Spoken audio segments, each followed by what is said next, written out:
ইহুদি দেশ, যে দেশে ইতিমধ্যেই এক চোখওয়ালা একটা বাচ্চা হয়েছে, যেটা নিয়ে পুরা নেট তোলপাড়। তাহলে এটা কি কিয়ামতের আলামত? দাজ্জাল কি তাহলে কি বেরিয়ে গেছে? দাজ্জাল আসলে কি?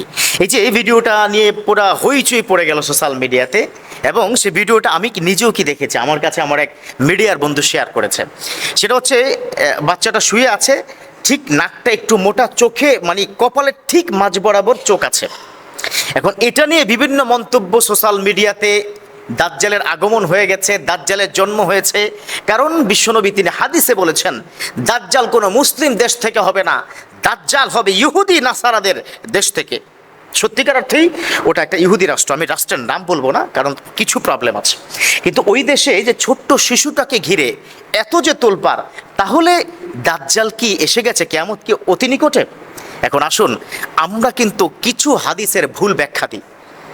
আমার বিশ্বনবী তিনি বলেছেন দাজ্জালের মূলত এক চোখ থাকবে না, দাজ্জালের হবে দুইটা চোখ, দুইটা চোখের একটা চোখটা নষ্ট থাকবে, নাক বরাবর কপালের ঠিক মাঝখানে চোখ থাকবে। এটা কিন্তু সঠিক হাদিস নয়, এটা জাল হাদিস। আমরা এটা বলে থাকি, বিশ্বনবী বলেছেন যে নাকের ঠিক উপরে কপালের ঠিক মাঝ বরাবর এক চোখ থাকবে। নো, নট অ্যাট অল, এক চোখ নয়, থাকবে দুটো চোখ, একটি চোখ বন্ধ থাকবে আর একটি চোখ খোলা থাকবে। বিশ্বনবী বোঝাতে চেয়েছেন এক চোখওয়ালা মানুষ যার একটি চোখ বন্ধ আছে। আচ্ছা, দাজ্জাল কি জন্মগ্রহণ ইদানিংকালে করবেন, নাকি দাজ্জালের জন্ম বহু আগে হয়েছে? দাজ্জাল আমাদের মতো মানুষ নয়, মানব জাতির মতো, জিন জাতির মতো নয়। আল্লাহ পাক পৃথিবীতে যে জাতি তিনি পাঠিয়েছেন, আল্লাহ নিজে বলেছেন, ওয়ামা খালাকতুল জিন্না ওয়াল ইনসা ইল্লা লিয়াবুদুন, I have created mankind and jinnkind only for worshipping me. আমার ইবাদতের জন্য মানব এবং জিন জাতিকে আমি বানিয়েছি, সৃষ্টি করেছি। তাহলে দাজ্জাল কিন্তু না মানুষ না জিন, এটা একটা ভিন্ন প্রক্রিয়ার আল্লাহর পক্ষ থেকে আরেক সৃষ্টি, আজীব সৃষ্টি। এখন বিষয়টা হচ্ছে, দাজ্জাল কি ইহুদি রাষ্ট্রে ইদানিংকালে জন্মগ্রহণ করেছে?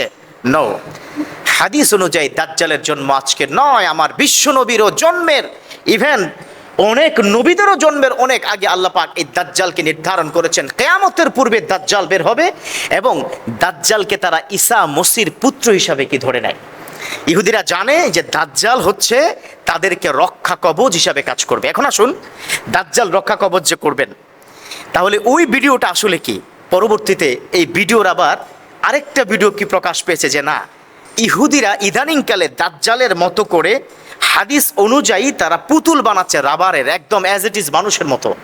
এটা বানিয়ে তারা তার ঘরে রাখে, এটা তাদের রক্ষা কবচ। তারা জানে শেষ মুহূর্তে ঈসা আলাইহিস সালাম, ইমাম মাহদী আলাইহিস সালাম ইহুদিদেরকে বেধড়ক পিটাবে, তাদেরকে সারা বিশ্ব থেকে নিশ্চিহ্ন করবে। সেই ভয়ে তারা ইতিমধ্যেই এই ধরনের পুতুল আবিষ্কার করে ঘরে ঘরে সেটা রাখছে, তাদের দৃষ্টিতে এটা তাদেরকে রক্ষা করবে। অতএব এই দাজ্জাল, এই ভিডিওটি আপনারা অনেকে কি দেখেছেন, অনেকে আমাকে পাঠিয়েছেন, বিশ্বাস করবেন না, দাজ্জাল এখন নয়, ইমান কেড়ে নিবে। দাজ্জালের সৃষ্টি বহু আগে, but Dajjal is ready to catch, to fight against a মুসলিম।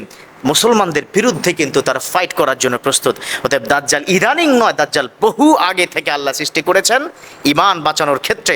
আমি ভাবলাম যে মিম্বর থেকে কথা বলা দরকার। অতএব সাবধান থাকবেন, ইমান চোররা বিভিন্নভাবে ইমান চুরি করার চেষ্টা করছে। আল্লাহ বুঝার তৌফিক দান করুক, আমিন।